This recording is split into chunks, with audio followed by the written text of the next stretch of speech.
South Africa was promised freedom. But what if black economic empowerment, the policy meant to fix apartheid scars, became something far darker? What if empowerment was never about the people, but about control? Tonight, Border Files exposes how BEE, hailed as a tool for justice, turned into one of the most effective instruments of political manipulation in modern Africa. We'll uncover the corruption, the deception, and the billion-rand network that keeps millions of black South Africans in poverty while a tiny elite grows richer by the day. This is the story the government doesn't want you to hear. The year is 2003. The African National Congress rules out a new law, Black Economic Empowerment. It's sold as the Great Equalizer, the policy that will finally lift black South Africans out of economic exclusion.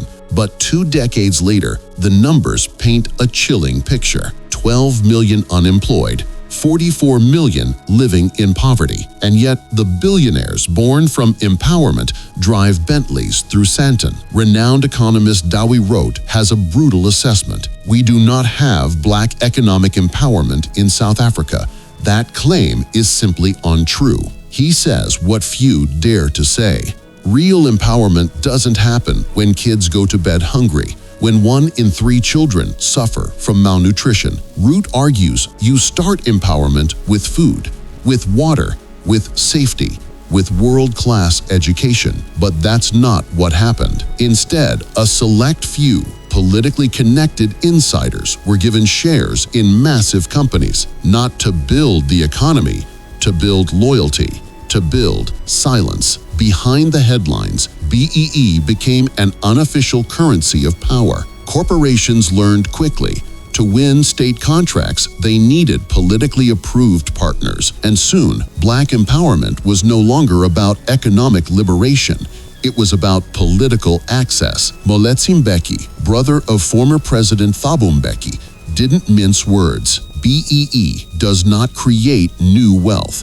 It incentivizes parasitism, feeding off existing companies and the state itself. In plain language, BEE created a new elite, a small circle of businessmen, politicians, and intermediaries who became the official gatekeepers of opportunity. The rest of the population? Forgotten. And this wasn't by accident. The same system that promised to empower the majority turned into a mechanism of dependency, keeping millions reliant on the same party that promised salvation. A system where poverty became political currency. To the outside world, BEE looked progressive, the moral policy of post-apartheid capitalism. Foreign investors could tell themselves they were helping to correct history.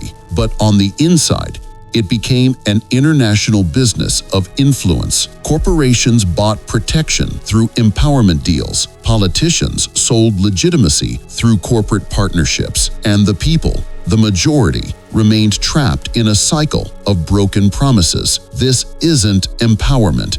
It's containment. It's the quiet perfection of a system where poverty sustains power. Now, in 2025, the opposition is fighting back. The Democratic Alliance has launched a new proposal, the Economic Inclusion for All Bill, a bold attempt to dismantle the racial quota system that fuels corruption and replace it with something based on need, not political color. Matt Cuthbert, the DA's head of policy, said it plainly. Since BEE began in 2003, conditions have worsened for the people it claimed to represent. He pointed out the data the government doesn't advertise. Black unemployment, 36%. White unemployment, 7%. Over 10 years, black unemployment has risen by 9 points, while white unemployment has fallen. For the DA, the solution is to target poverty directly, not race. To measure empowerment by results, jobs, education, and opportunity, not political allegiance. But the ANC is not backing down. Spokesperson Malingi Bengu called the DA's proposal an attack on transformation itself. She insists BEE is here to stay forever. There will not be a day in South Africa where black economic empowerment is scrapped as legislation, she told the SABC. To Bengu, the policy is sacred, a cornerstone of post-apartheid South Africa. But critics argue it's become a fortress of corruption, protected by the language of justice and equality. Even President Cyril Ramaphosa, when asked about the DA's new bill, refused to engage, saying he hadn't seen it, but reaffirming that the current BEE laws remain in effect. Translation: the system isn't changing, not anytime soon. So let's strip away the political spin.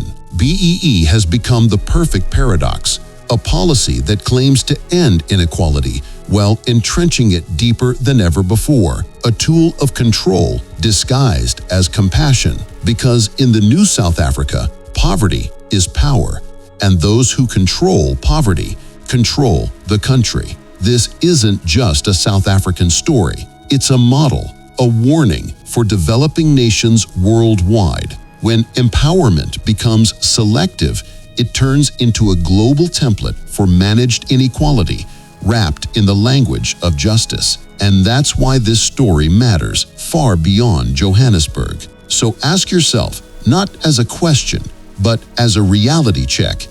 If empowerment was real, would 12 million people still be unemployed? If transformation was genuine, would children still go to bed hungry every night? Because somewhere between the promises and the profits, Black economic empowerment stopped being about Black people and started being about power. And until that power structure is broken, South Africa will remain trapped in a system designed not to empower, but to control. If this story struck a nerve, if you see what's really happening behind the slogans, then don't just scroll past. Subscribe now to Border Files, turn on notifications, and stay with us. Because the next investigation will expose how empowerment became one of the most profitable illusions of the 21st century and who's cashing in on it.